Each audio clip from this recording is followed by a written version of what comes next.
Most problems need an identity to exist. This is the whole problem with problems in a nutshell. The problem doesn't necessarily exist in the situation or the circumstances you're facing. The problem exists in your assumption that there is a real, separate, psychological self based on identity and ego which is separate from everything else and which is central to everything going on in your life.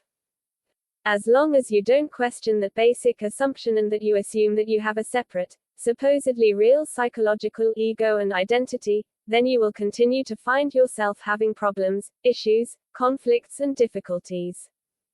You will continue to have problems as surely as your lungs will extract oxygen from the air to breathe. It doesn't matter how you label it. You can call it realism. You can call it personal responsibility. Call it self-sufficiency. You can even get into moral reasoning and label you right and the problem wrong, or the other person causing the problem as wrong. But the fact remains the same. The problem is only a problem because you're identifying with your ego and identity and making the problem exist.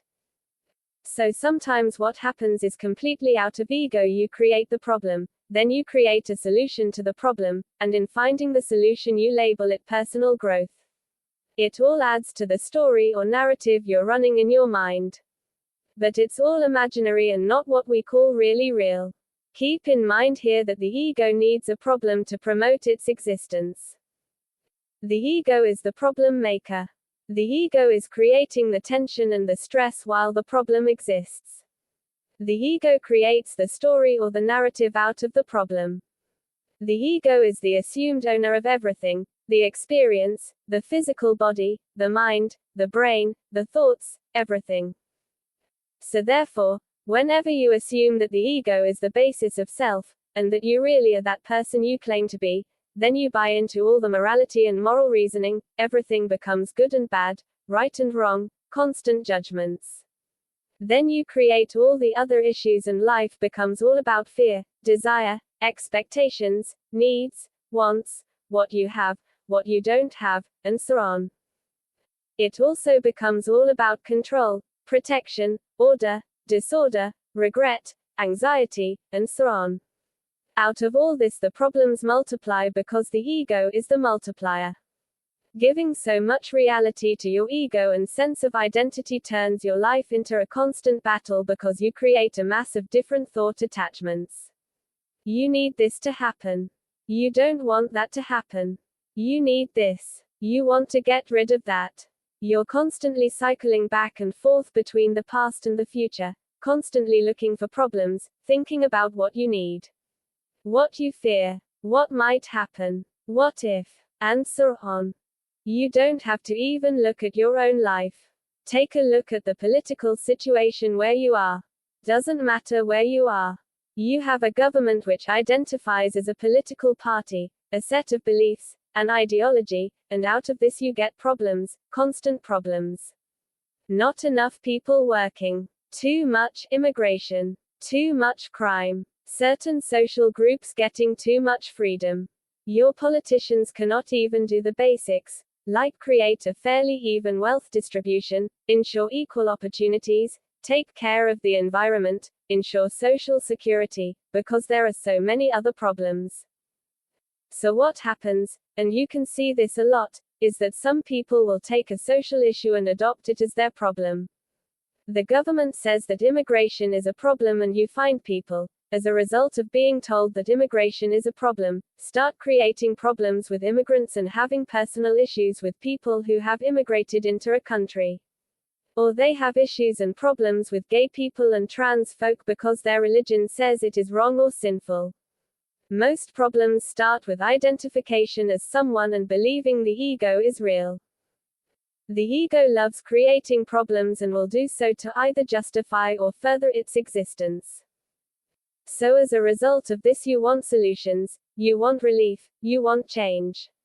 On a political level you want compromise, but compromise is difficult because compromise requires sacrifice and the ego cannot contemplate sacrifice or giving up the one thing it is based on, which is identification. But without letting go of identification or loosening one's identification with ego, the problem doesn't go away. This is an issue which can seriously impact on relationships and friendships. How many friendships and relationships have ended over someone's attachment or identification with ego? Oh, for sure you can take the higher path, which is still a path. You can be the better person, but it's still a moral judgment based on being a somebody.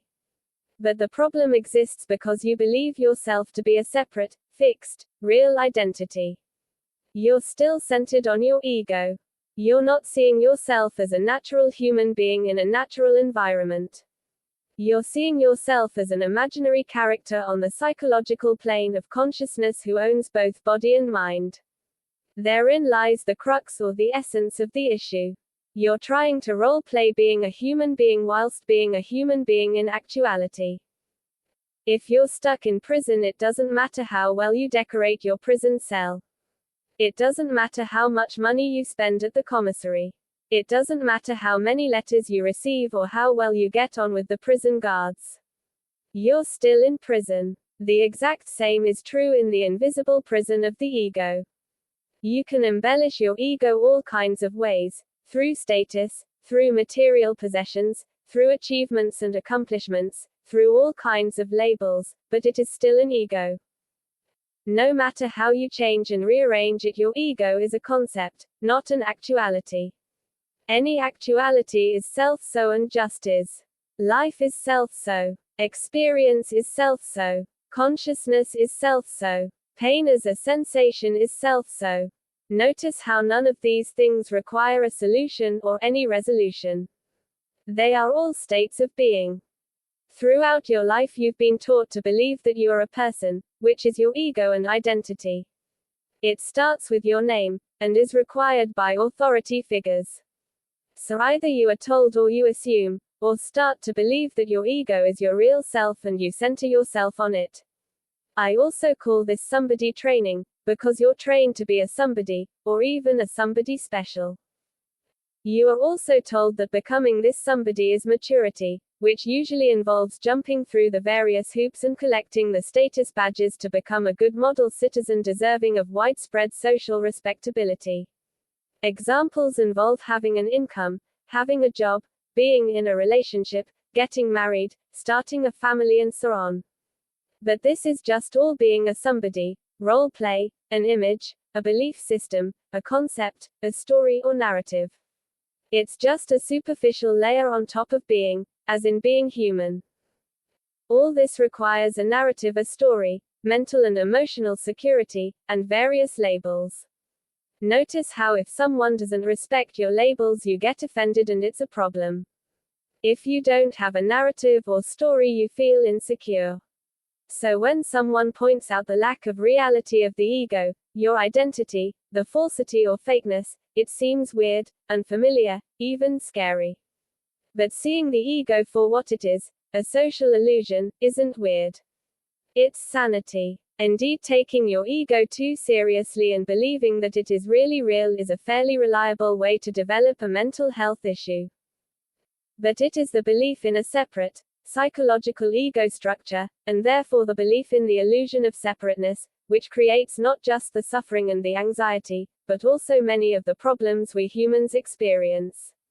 The ego is just cultural reality and an overlay on something which is much simpler and far more obvious, which is being. It is the belief in the ego as the ground of being, on a different level of reality, which creates the ignorance through which suffering is created. It is a distinction which is both subtle and profound. I am is the ground of being. But I am this, I am that, this is the ego, because it requires a label. This is identification. This is where you get caught in the trap. You don't suffer because of the event or because the event is happening. You suffer when you interpret these events as personal threats or personal failures. Without the identification and the personalization, many problems are just happenings. Just like the rain is happening, the birds singing is a happening, the traffic on a city street is a happening, you are happening, then what you perceive as a problem is also just a happening. Now let's be very clear with each other here. I'm not dismissing your problems or their reality. I'm not dismissing your experience either. I'm just pointing out that there are different levels of reality and the necessity of being clear in your mind on what the reality of your situation or set of circumstances actually is. It's that thing again, mental clarity. All too often it's necessary in life to deal with reality on its own level, as it actually is, and not what you want it to be. Quite often a problem exists simply because the reality of the situation or circumstances is not what you want or expect it to be, and it's through this mismatch between actual reality and your expectations of reality which is creating the problem. You see, this is part of the whole thing about developing a balanced perspective. I created the Cultura system to enable anyone to create a balanced perspective. Reality, existence and being are all more or less equal to one another. Reality manifests or unfolds to provide context for existence, which also unfolds. Out of existence, being unfolds. So that, when reality, existence and being are all in alignment, there is a certain cohesion and flow to life. Everything unfolds together. However, when you are centered on your ego, that separate identity level of reality, all too often reality and life can seem bigger than you, or may come across as a demanding experience. This is when you're likely to struggle or start to perceive problems. Life can be demanding, especially when you're weighed down by societal expectations towards you, such as workplace demands, family obligations, and the constant identification and overthinking patterns from maintaining your ego structure in such circumstances can be especially draining. This is when life can seem like a burden, a weight that is heavy to carry, and this is when all the cohesion and flow disappears. Furthermore, when you're centered in ego, you're constantly thinking about the future, and this brings in the burden of imagination. So quite often you can be measuring yourself as you are now with some future version of you, judging yourself, looking to improve yourself, and making comparisons, which is another fairly popular mind game that ego likes to play on itself. You see, with this kind of mindset you can easily get into a cycle of problem, struggle, solution, problem. You identify a problem, create the struggle as a result of the problem, identify a solution, but see, then the solution becomes another problem because the solution takes away the struggle. When there's no struggle, then there's nothing to keep the narrative going, which keeps the ego alive. So you either start identifying the solution as a new problem just to get back to the struggle and the narrative. This is quite a common predicament that many people wrap themselves in. You can sometimes see this in other people. Someone, say a friend, comes to you with a problem. So, using your outside perspective, you see through the problem and offer an obvious solution. But your friend bats away the solution or turns it into another problem. So you offer another solution and the cycle repeats itself. Your friend bats away your solution or turns your solution into a problem. If you get caught up in this cycle with someone else, such as a friend, at some point you've got to realize that the existence of the problem and the struggle is somehow necessary to your friend's ego, otherwise you can keep this mind game going, back and forth, repeatedly. This is what is known as melodrama. If we're being honest with ourselves, we will admit that we get a lot of mileage out of our struggles and our melodrama. It's almost like perceived problems provide the necessary juice to keep our egos going. Indeed, this is the substance for many a political career. The central aspect of all this melodrama and struggling is the self-centered me. It becomes a cheap story, because it's me suffering, me struggling, me having a setback, me trying to improve myself, me overcoming the odds, me being rejected, me being disrespected, me wasting time, me wasting my life, and me fucking things up again. Everybody loves these cheap stories of struggling and overcoming such struggles, because we do it ourselves. It's a specific type of romantic fiction. Notice how the center of all this is the self-centered me, or the ego. It's this continuous referencing and focusing on this self-centered me, the separate identity, the ego, which is giving oxygen to the struggles, the conflicts and the problems. All this goes away when you shift your focus of conscious attention, or focus out, and center yourself in sense and your being, or core being. If you drop your ego, the thought will arise that you will become nothing or you will become careless. Not really. Your ego is safe and sound in memory. That's just the ego voicing the fear of its non-existence. But what you're actually doing is shifting to a new level of being, to level up to the same level of existence and reality.